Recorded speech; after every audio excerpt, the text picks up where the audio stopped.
Welcome back to Casey's Book Corner, your one-stop shop for book reviews, recommendations, lists, and all that fun stuff. Hopefully it will become your one-stop shop if it isn't already. Give it a wee subscribe and come back for more. I'm really excited to be sharing my little journey along this voyage of literature that I'm on just now. It's really good fun. I'm totally loving speaking to myself, like randomly, for no reason. There's people yelling outside my house, so if you hear them, it's because the microphone picks up everything. Every little thing. So there's people yelling outside. Anywho, we're going to crack on with the video in a little minute, so pull up yourself a little chair, get yourself a little drinky, tell me what you're reading, I'd love to hear. This is Barocca again, because it's morning and it's vitamin time, it's important. Let's get cracking with today's review.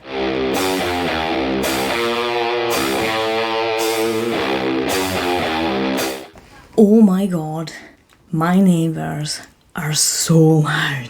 Oh my god, they're like screaming about selling flywheels or something.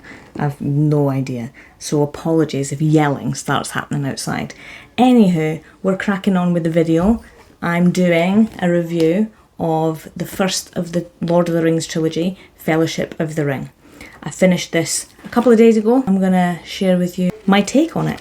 If you've watched my Hobbit review, you might have a little bit of an inclination because my feelings are very similar in terms of writing style. However, it's a different story. So let's firstly talk about the plot. Bilbo, the guy from The Hobbit, he wants to retire. He just wants to live his life and be done with it and, you know, live away from everybody else. So he decides on his 111th birthday that he's going to ride off into the sunset and just disappear.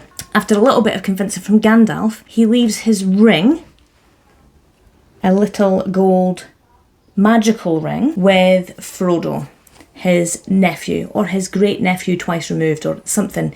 They're related in some sort of way. So Frodo gets the ring and lives in Bilbo's house when Bilbo leaves after his birthday. A bunch of years pass on. Gandalf rocks up once again to Frodo's house, which used to be Bilbo's house, and tells Frodo, you have a quest. He just does this. Gandalf just rocks up and tells people you have to go on a quest. Doesn't do the quests himself, just sends everyone else on their way.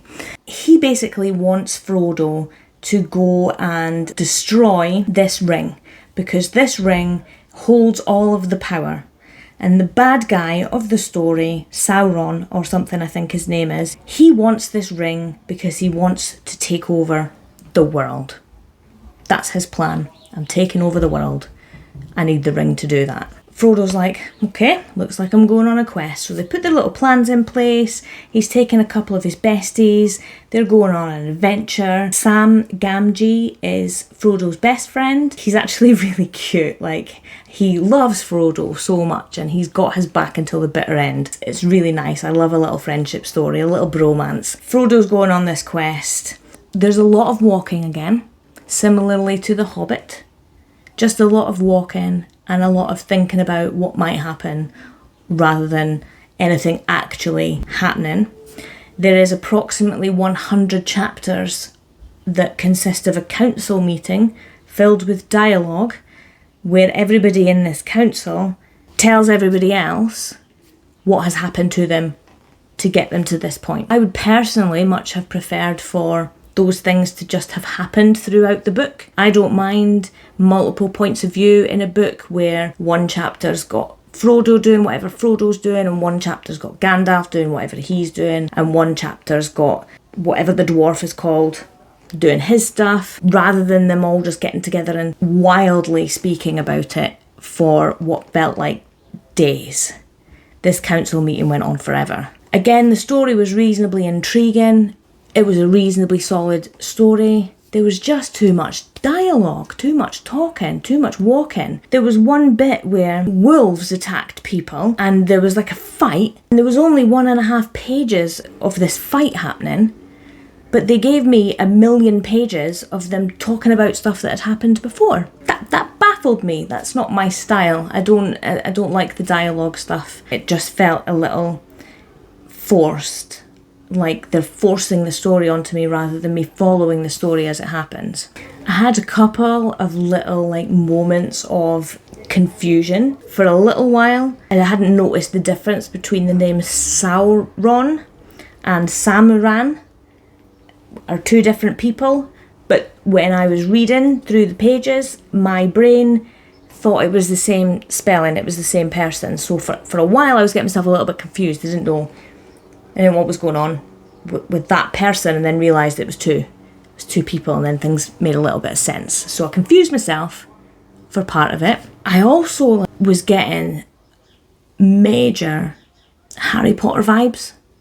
Or should I say that now if I was to read Harry Potter, I would get major Lord of the Rings vibes. We've obviously got the Gandalf and Dumbledore thing. They look similar, they're both wizards, they're wise and all-knowing and all-seeing and all that kind of stuff. That's a given. I was also like, Gollum significantly reminded me of that little house elf creature. They're both like ugly, kind of mean, don't really talk properly, kind of bad guys, but also I feel like Gollum's a little bit on the neutral side at the moment. He doesn't seem to be having an agenda from what I can see. You know, creatures kind of similar to that. And then we've got, like, they call the bad guy the Dark Lord. And there was one point in this council meeting where they called him, like, the one who will not be named, or something like that, which completely just took me into Voldemort territory. That's nuts. See, what was nuts about it is it just goes to show that this book has literally, whether intentionally or not, inspired everybody in some way, shape or form. It's everywhere. It's in everything. I wasn't expecting to be seeing Harry Potter when I was reading this book. So that was interesting. I did quite like it. What I definitely did not like was the fact that it just ended for no reason whatsoever. And I know that this is quite true because I read the entire 500 pages of the foreword beforehand that talks about all the additions and all the spelling mistakes and stuff. I don't know why I read that, but that bored the bejesus out of me. But when I read it, The Lord of the Rings is actually one book. That they did what it appears to be is they just sliced it into what looks like 1/3 sections and produced them as 3 books. I mean, a book that is thrice the size of this, that's intimidating. No one's picking that up to read it. So maybe it was a good marketing tactic. But I did not like that it just ended with them sailing off into the sea or wherever. It wasn't even a cliffhanger as such. It was just an end of a chapter. Standard chapter end. I liked The Hobbit because it was a full story in itself, although it threads into this one. I like when series do that. I like it when they have like an underlying big story, but they have their individual little stories within there. And I suppose you could argue that the bit of this story is the group of people who go on this quest with Frodo, and then this part is them going their separate ways. But I think that's quite a loose interpretation, in my view. I don't agree with it. I didn't like it. And again, Tolkien waffles. He waffles so much. I mean, I waffle, but I'm not waffling for 407 pages. Yes, I counted the pages. 407 pages of waffle. 60% of it was just walking, sleeping, camping somewhere, talking about what might happen. And the other 40% I really thoroughly enjoyed. The story was getting itself somewhere. I liked those bits. The style of writing just is not for me, and I'm trying my best, and I am absolutely going to read the other 2 more out of pride now than anything else. I think I'm 50% of the way through. I've read The Hobbit and The Fellowship of the Ring. I've got 2 left and I'm going to read them. I'm definitely not starting the next one until next month. I think 1 Lord of the Rings a month is reasonable. So this time I haven't given an extra star for being Tolkien or for it being Lord of the Rings. I'm giving it 3 stars. That is my humble opinion because I was bored for most of it. The bits that I wasn't bored in, I really, really liked. It's kind of frustrating because I'm like, oh, this is tedious. It felt really tedious. But then when the good stuff started to happen, I was like, oh my God, give me more of it. And then he didn't give me any more of it. He just went back to tediousness. 3 stars for me. I think that's reasonable. And that is my overarching view on Lord of the Rings. The Fellowship of the Ring. The other books might get better. I hold out every hope that they will indeed get better. A girl can dream. She totally can dream. Anyway, that's my video for today. I hope you are enjoying my reviews. I'm certainly enjoying doing them, although I do feel like I'm just talking rubbish most of the time. But I'm getting my opinion out there, and that's what it's all about. So if you liked my review, or you're liking my videos so far, give them a cheeky thumbs up. That really helps.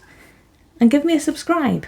I have currently, as recording happens, I have 0 points for subscribers. So I would love for someone to be my first one. It would make my day. It would probably make my month, to be honest. So give it a go. I would really, really appreciate it. On Friday, I think, I'll do my next review. Until then, enjoy your week. Happy hump day, because today is Wednesday. I'll speak to you soon. Bye.